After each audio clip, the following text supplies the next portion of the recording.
Hello friends, आप देख रहे हैं आपका अपना YouTube channel coding with Cybertech. आज के इस डेटा स्ट्रक्चर एंड एल्गोरिथम्स के लेक्चर नंबर 5 में हम लोग सीखेंगे कि आप कैसे किसी एग्जिस्टिंग लीनियर लिंक लिस्ट के अंत में एक नया नोड इंसर्ट कर सकते हैं। अब चूंकि अंत में आपको नया नोड इंसर्ट करना है तो इसका यह मतलब हुआ कि आपको एग्जिस्टिंग लीनियर लिंक लिस्ट में चाहे जितना भी नोड हो सबसे अंत तक आपको ट्रैवर्स करना ही होगा। तो इसकी जो कॉम्प्लेक्सिटी होगी ना वो ऑर्डर ऑफ n हो जाएगी। क्यों हो जाएगी? क्योंकि you must have to traverse the whole linear link list. आपको हर हालत में, चूंकि लास्ट में एक नया नोड इंसर्ट करना है, तो हर हाल में आपको जो भी एग्जिस्टिंग लीनियर लिंक लिस्ट है, चाहे उसमें 5 नोड है या 10 नोड है या 15 नोड है, मान लो n नोड्स है, तो आपको nth नोड तक पहुंचना होगा जिसके नेक्स्ट में नल होगा। चूंकि लीनियर लिंक लिस्ट का कहना होता है कि लास्ट नोड के नेक्स्ट में नल होता है। ठीक है, अब कैसे हम लोग इसको करेंगे तो इसको हम लोग देखते हैं डेव C++ के अंदर। इससे पहले के लेक्चर्स में हम लोगों ने सबसे पहले तो ये जाना था कि लीनियर लिंक लिस्ट होता क्या है, जिसको सिंगली लिंक लिस्ट कहते हैं तो क्यों कहते हैं, और इसके स्ट्रक्चर के बारे में भी हम लोगों ने जाना था। चूंकि डायनेमिक मेमोरी एलोकेशन का टेक्निक यहाँ पे यूज होता है, इसीलिए आपको एक हेडर फाइल malloc.h या चाहो तो stdlib.h को आप इंक्लूड आपको करना होता है। उसके बाद वाले वीडियो में, एक ही वीडियो में हम लोगों ने क्रिएट फंक्शन सीखा था, जो कि एक लीनियर लिंक लिस्ट को क्रिएट करने के लिए हम लोगों ने बनाया था। इसको हम लोगों ने डीबग भी किया था। अगर आप लोगों ने वो वीडियो नहीं देखा है तो वो वीडियो जाके देख ले, प्लेलिस्ट के अंदर में आप लोगों को मिल जाएगा, linear link list data structure के प्लेलिस्ट के अंदर में। उसी वीडियो में हम लोगों ने डिस्प्ले मतलब कि ट्रैवर्सल का भी एल्गोरिथम कोडिंग के साथ सीखा था। और उसके बाद हम लोगों ने उसके अगले वीडियो में कैसे आप फंक्शन बनाओगे beginning of a linear link list में एक नया नोड इंसर्ट करने के लिए, वो हम लोगों ने देखा था। चलो आज के इस पर्टिकुलर टॉपिक पे हम लोग चलते हैं। देखो यहाँ पे मैंने सबसे पहले एक हेडर नोड बनाया है जिसमें मैंने नल रखा है। अब ऐसा करने से हुआ क्या, हम लोग एक एक चीज डिबग करके समझते चलते हैं। ठीक है, ऐसा करने से हुआ ये है कि एक आपका हेडर नोड बना। ठीक है, चलो ये हेडर नोड है।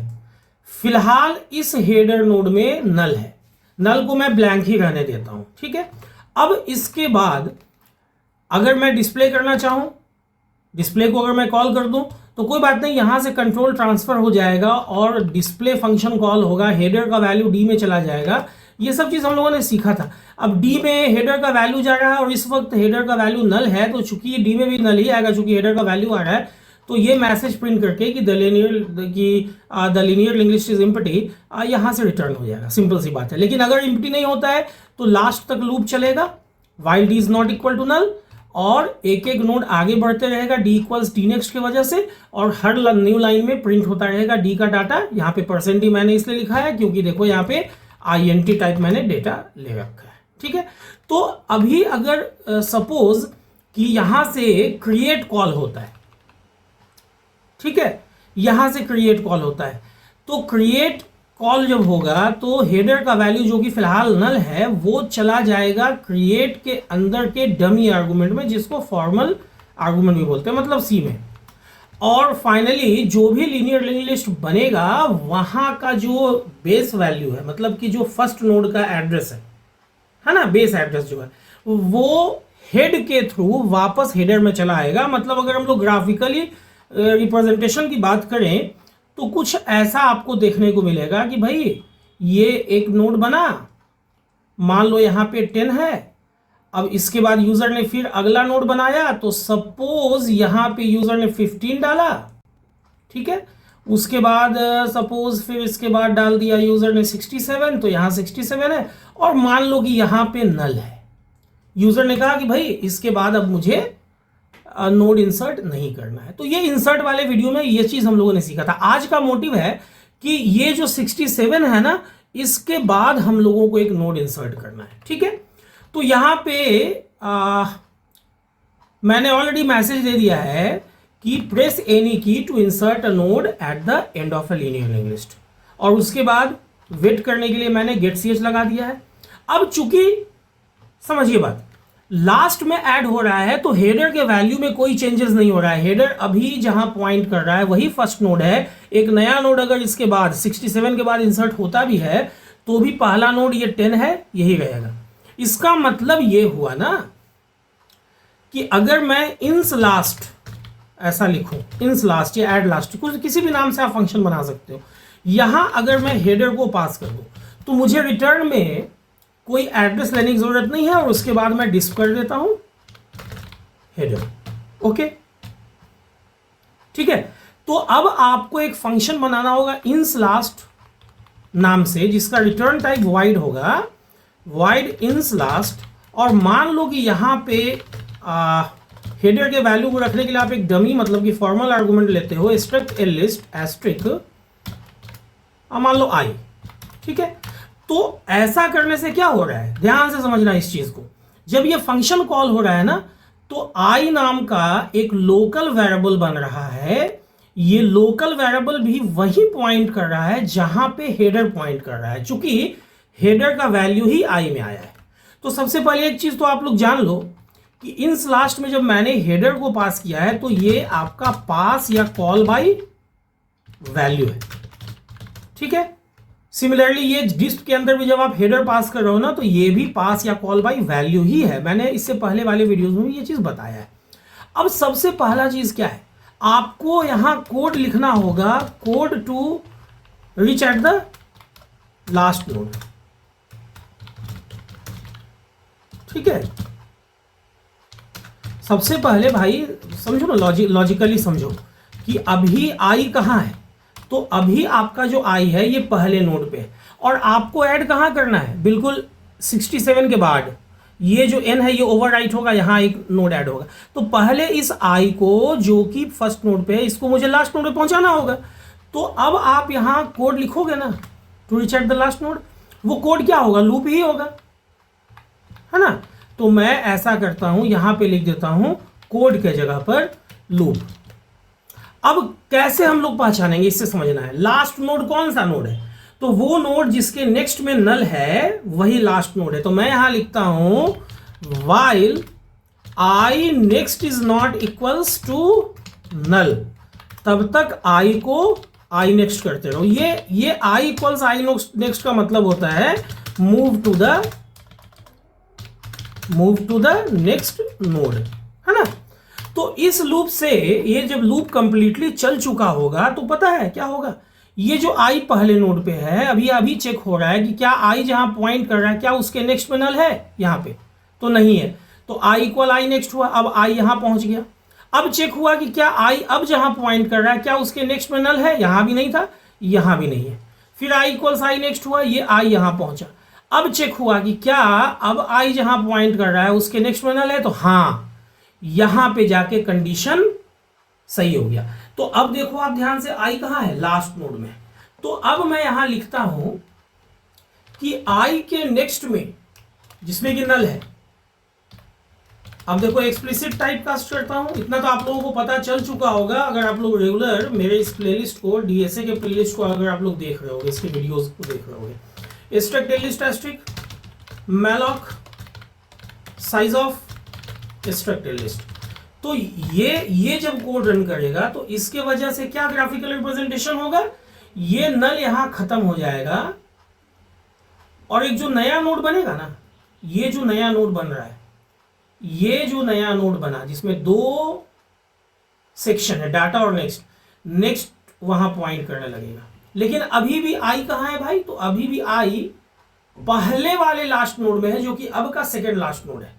तो अब हम लोगों को आई को यहां पहुंचाना होगा। तो अब इस लाइन को लिखने के बाद हम लोग लिखते हैं आई इक्वल्स आई का नेक्स्ट। ऐसा लिखने का मतलब इससे पहले भी हालांकि मैंने बता दिया, move to the next node, इसका यही तो मतलब होता है ना। चलो ठीक है भाई। तो अब आई जो है, अब ये आई मूव होके इस नोड पे चला आया। ओके, अब देखिए ये नया नोड जो बना, जो लास्ट में बना 67 के बाद बना, एक तो वो नल ओवरराइट हो गया है, कनेक्ट कर लिया गया है नल की जगह, अब नए वाले नोड का एड्रेस है। और अब मैं यहां पे यूजर के लिए मैसेज देता हूं printf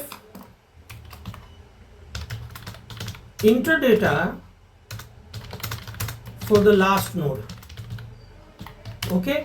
और स्कैनएफ करके मैं इनपुट ले लेता हूं %d या %i का यूज कर सकते हो आप, चूंकि INT है, एड्रेस ऑफ i डाटा में।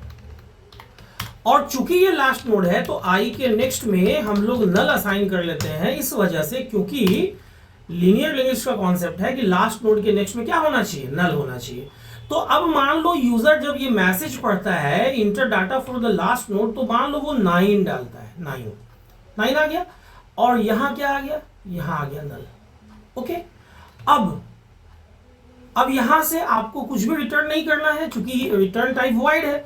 आप चाहो तो सिंपल रिटर्न भी लिख सकते हो, ये भी मैंने, ये तो बहुत दिनों से मैं सी वाले ट्यूटोरियल में मैंने बताया है, तो चलो मैंने कमेंट लाइन में ऐसा लिख दिया कि आप चाहो तो यहाँ पे सिंपल रिटर्न भी लिख सकते हो।